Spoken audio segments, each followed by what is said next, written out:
সুপ্রিয় শিক্ষার্থীবৃন্দ, আসসালামু আলাইকুম। আশা করি সবাই ভালো আছো।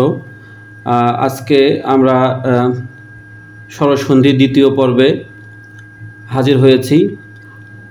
আমরা গত পর্বে স্বরসন্ধির একটা পর্ব শেষ করেছি, আজকে দ্বিতীয় পর্ব, অর্থাৎ এই দুটি পর্বের মধ্যে আমরা স্বরসন্ধি শেষ করব। আমরা এর পূর্বে বিসর্গ সন্ধি, ব্যঞ্জন সন্ধি আলোচনা করেছি, অর্থাৎ একটা সম্পূর্ণ সন্ধির যে সিরিজটা আমি 4টা পর্বে ভাগ করে শেষ করেছি। আমি সবাইকে আহ্বান করব এই 4টি পর্বই সুন্দরভাবে দেখার জন্য, এবং অবশ্যই ভিডিওটি দেখার সময় হাতে পাশে একটা খাতা এবং কলম নিয়ে রাখতে, নোট হিসেবে রাখতে। আমি এতটুকু বলতে পারি, যদি কেউ সুন্দর করে এই জিনিসটা বুঝতে পারে, তাহলে আর অন্য কোনো গাইড বা কোনো বই বা কোথাও যাওয়া লাগবে না, কোনো কোচিং, কোনো টিচার। আশা করি এর মাধ্যমেই সব কমপ্লিট হয়ে যাবে, এটা আমার দৃঢ় বিশ্বাস। আর আমরা তো ইতিপূর্বে বলছি, সন্ধি একটা অত্যন্ত গুরুত্বপূর্ণ বিষয়, কারণ যে কোনো চাকরির পরীক্ষা হোক, অ্যাডমিশন হোক, একাডেমিক হোক, সব পরীক্ষাতেই এখান থেকে একাধিক প্রশ্ন হয়। সো এটা আমাদের জানতেই হবে। তো কথা না বাড়াই, আমরা শুরু করি। স্বরসন্ধি এখানে আমরা একটা ছকের মাধ্যমে আমি আনার চেষ্টা করেছি, যে এখানে ছকটা হচ্ছে 3টা পার্টে ভাগ করা, একটা পূর্ব অংশ, একটা পরের অংশ, একটা ফলাফল বা মূল শব্দ। পূর্ব অংশ বলতে হচ্ছে প্লাসের আগের অংশ, এটা হচ্ছে প্লাসের পরের অংশ। আমরা জানি যে সন্ধিতে দুটো পার্ট থাকে, যেটা প্লাস চিহ্ন দ্বারা ভাগ করা হয়, একটা আগের অংশ, একটা পরের অংশ। এখানে আমরা শিখব বিষয়টা এরকম যে মূল শব্দে যদি জ ফলা থাকে, সেক্ষেত্রে আমরা যখন ভাঙবো বা এটাকে বিচ্ছেদ করব, তখন প্লাসের আগে অবশ্যই রস্বীকার বা দীর্ঘিকার এবং অন্য স্বর, অর্থাৎ রস্বীকার দীর্ঘিকার বাদে অন্য যে 9টি স্বর আছে, আমরা যদি মোট স্বর বর্ণ হচ্ছে 11টা, মোট স্বরবর্ণ 11টা, এর মধ্যে এই রস্বীকার এবং দীর্ঘিকার ছাড়া বাকি 9টা যে কোনো স্বর ধ্বনি আসতে পারে। এই অর্থাৎ নিয়মটা হলো রস্বীকার দীর্ঘিকার প্লাস অন্য স্বর, এই দুটো মিলে হবে হচ্ছে জ ফলা। দ্বিতীয় নম্বর হচ্ছে রস্যকার দীর্ঘকার অন্য স্বর, রস্যকার দীর্ঘকার ছাড়া অন্য বাকি 9টি যে স্বরবর্ণ আছে, ওর যে কোনোটা হতে পারে, দুটো মিলে হচ্ছে ব ফলা। তো যদি মূল শব্দ যদি ব থাকে, তাহলে আমাদের বুঝতে হবে যে সন্ধি বিচ্ছেদে আগের অংশ রস্যিকা বা দীর্ঘকার হবে, পরের অংশে অন্য যে কোনো একটা স্বরবর্ণ ব্যবহার হবে। এভাবে যদি র ফলা থাকে, র ফলা থাকলে আমাদের একই নিয়ম, আগে রিকার হবে এবং পরে অন্য স্বর, যে কোনো স্বর আসতে পারে, রিকার ছাড়া বাকি 10টা। একইভাবে যদি অয় বা আয় হয়, মূল শব্দের উচ্চারণ যদি অয় বা আয়ের মতো হয়, তাহলে আমরা ডিভাইডেশনের প্রথম অংশে স্বরে একার বা ঐকার অন্য স্বর, অর্থাৎ একার বা ঐকার ছাড়া বাকি যে 9টা স্বরবর্ণ আছে, এর যে কোনো একটা থাকতে হবে। এবং 5 নম্বরে আমরা যদি মূল শব্দ যদি অ বা আপ থাকে, তাহলে আমরা ভাঙার সময় প্লাসের আগে ও বা ঔকার, পরে অন্য স্বর। আমরা এইগুলো একটা উদাহরণের মাধ্যমে দেখলে ক্লিয়ার হয়ে যাবে আশা করি। আমরা প্রথমে দেখেছি রস্বীকার বা দীর্ঘিকার সমান অন্য স্বর জ ফলা। তো যদি মূল শব্দের জ ফলা থাকে, এই জ ফলা থাকলে আমার বুঝতে হবে এটা নিঃসন্দেহে হচ্ছে স্বরসন্ধি। এবং বিভাজনের ক্ষেত্রে আমরা দেখব প্রথমে অবশ্যই রস্বীকার দীর্ঘিকার, পরে অন্য স্বর। দেখি অত্যন্ত আমার কী আছে, অত্যন্ত হচ্ছে অতি প্লাস অন্ত সমান অত্যন্ত। এই যে রস্বীকার, মানে রস্বীকার আছে, স্বরে আছে অন্য স্বর, মানে স্বরেও আসছে, এই দুটো মিলে হচ্ছে জ ফলা। ইত্যাদি, ইতি প্লাস আদি, সেম নিয়ম, রস্বীকার আকার। আমরা আগেই বলেছি রস্বীকার দীর্ঘিকার ছাড়া অন্য যে কোনো স্বর, প্রত্যেক সেম নিয়ম, প্রতি প্লাস এক, এখানে একার আসছে। তাহলে আমরা দেখতে পাচ্ছি অন্য স্বর বলতে এখানে একবার স্বরে এ অন্য কোনো আসতে পারে, প্রত্যাশা, প্রতিযোগ আশা, প্রত্যাশা।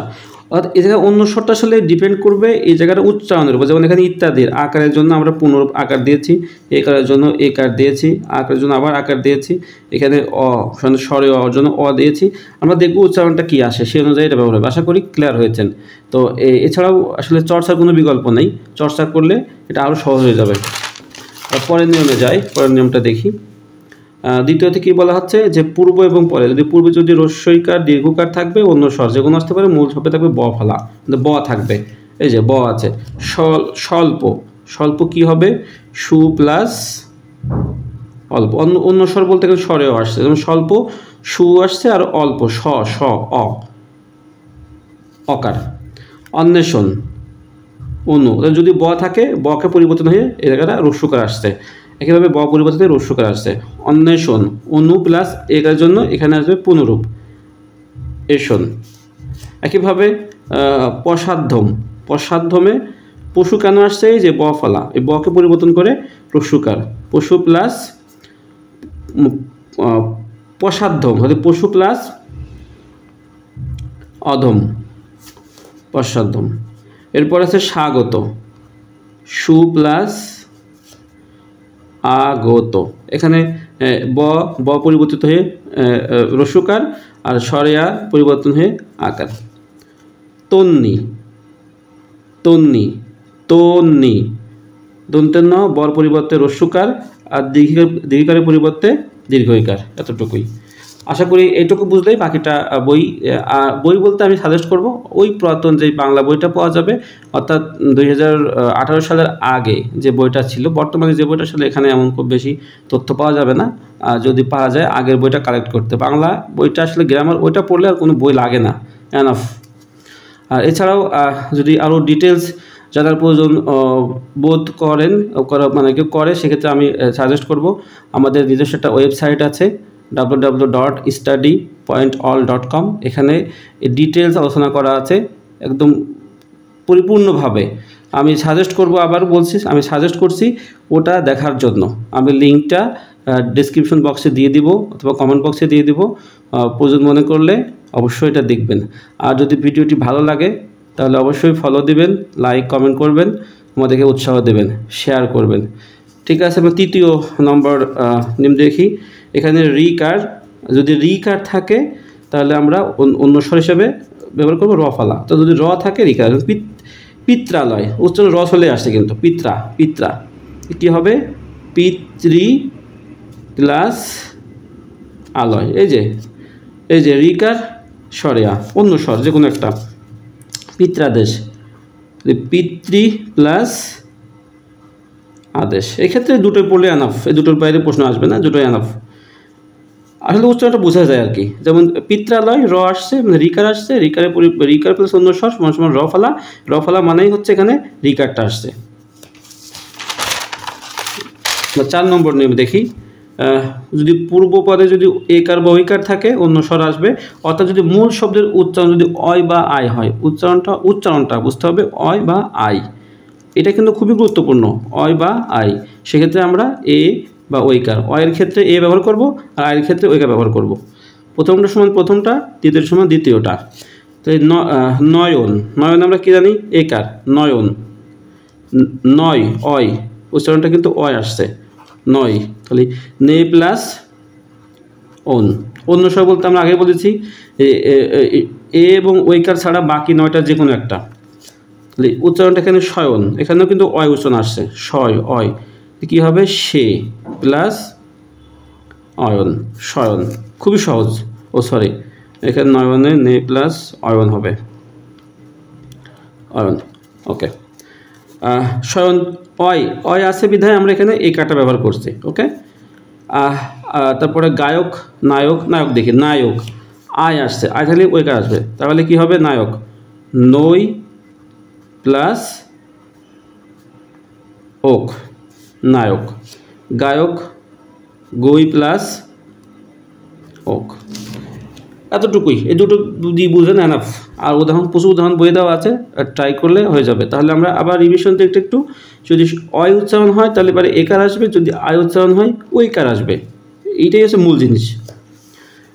5 নম্বরে যদি অব থাকে, যদি মূল শব্দের উচ্চারণ যদি অব হয় তাহলে এখানে এসে ও হবে, যদি আব হয় তাহলে ওই হবে। দেখি আমরা পবন, পবন অব, উচ্চারণটা কিন্তু অব আসছে, পবন পব। তাহলে পব কি হবে? ও প্লাস অন, মানে পব মানে অব বাদ দিয়ে পবন, ওই অবটা বাদ দিয়ে ও কাটা আসবে। লবণ লো প্লাস অন, লবণ। একইভাবে এখানে উচ্চারণটা কিন্তু অব আসছে, গবেষণা, গব, গব, তাহলে কী হবে? গো প্লাস এসো না, উচ্চারণটা কিন্তু অব, গব আসছে, যেমন লব আসছে, লব আমরা লবকে বলছি, এই অবটা পরিবর্তন করে লো দিচ্ছি, পপকে পপ পরিবর্তন করে ওকার দিচ্ছি, অর্থাৎ এই উচ্চারণটা অবটাকে পরিবর্তন করে ওকার আসবে।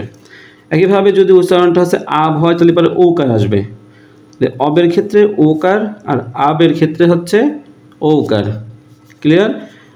পাবক, আব উচ্চারণটা হচ্ছে আবের মতো, পাবক, তাহলে কি হবে? পৌ প্লাস ওক। ভাবুক, একইভাবে ভাবুক, ভাব আব উচ্চারণ আসছে, আব তাহলে কি হবে? ওকার, তাহলে ভৌ প্লাস ওক। আরেকটা দেখি নাবিক, খুব পরিচিত এবং পরীক্ষাতে প্রচুর আসে, নাবিক, নাবিক, নাব, আব, এখানে উচ্চারণটা কিন্তু আব আসছে, তাহলে আব আসলে কি হবে? নৌ হবে, নৌ প্লাস ইক। আশা করি এই ভিডিওটা যদি কেউ সুন্দর করে দেখে, সন্ধি নিয়ে কোনো সমস্যা আর থাকবে না। তো এতটুকুই ছিল, সবাইকে ধন্যবাদ ভিডিও দেখার জন্য। আমি আবারও বলবো, যদি ভিডিওটি ভালো লাগে তাহলে লাইক এবং শেয়ার এবং ফলো দিয়ে পাশে থাকবেন।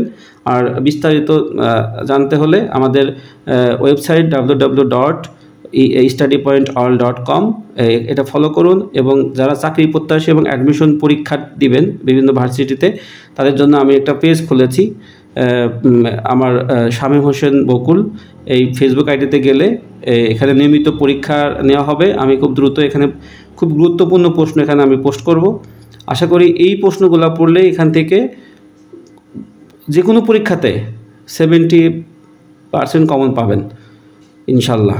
সবাই ভালো থাকবেন, দোয়া রাখবেন। আসসালামু আলাইকুম।